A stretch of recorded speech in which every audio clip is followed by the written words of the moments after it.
Life journey talk. I came on to share that. Don't forget time to take care of you, to find your life journey answers with patience. Take time out to spend some time with you.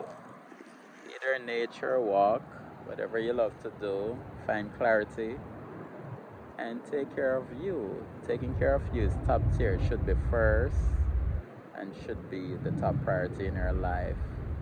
So you can find your answers. What are you questioning about in life? This don't have to be something bad, but don't forget to cleanse off that, take off that negative energy so you can be positive, so you can pour in yourself and also others. Love you, be the best you, stay motivated, never give up, keep going, be your best. Have a great day.